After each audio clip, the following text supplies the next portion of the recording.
Anybody see the Duck Dynasty Ted Cruz commercial yet? Yeah. That's the most fantastic thing I've ever seen in my life. I'm glad it exists, because anytime somebody's like, well, he's not stupid, but oh, hold on a second, let me get my phone out and show you this video. It's just, if you haven't seen it, it's the grandpappy from Duck Dynasty, and he's just got all his face painted in full camo and shit. And in the background is just duck whistles going off and guns shooting and shit. It's insane. And he goes, my qualifications for President of the United States are rather narrow. Which is narrow, the word narrow. And he says, is he or she godly? Does he or she love us? Can he or she do the job? And finally, would they kill a duck and put him in a pot and make him a good duck gumbo? It's a fucking political ad. I've looked at the candidates. Ted Cruz is my man.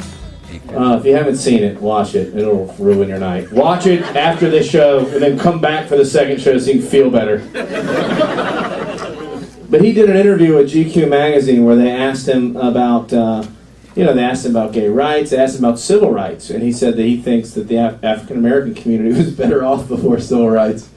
And so it's cool that he endorsed Ted Cruz. That makes sense.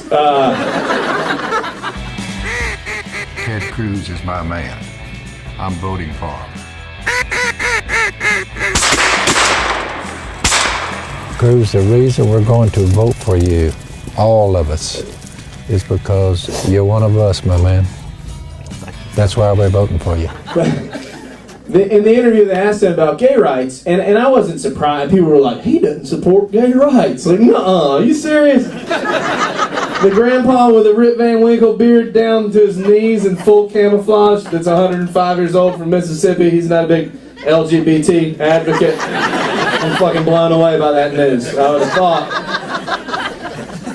have thought he's a member of MoveOn.org and whatnot. I'm shocked.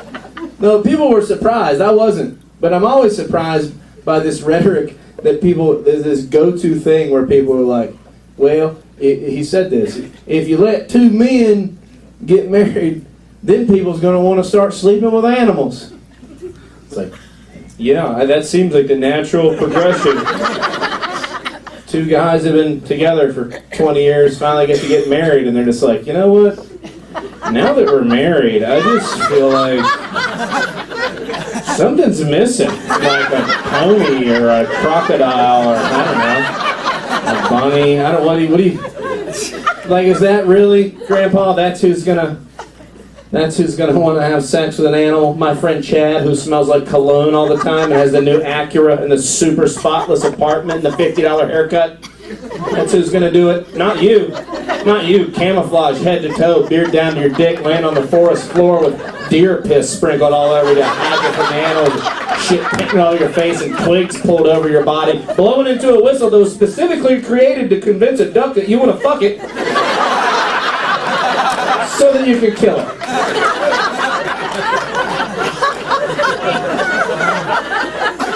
I think we got a better chance of it being the grandpa. I don't know. It's now or never.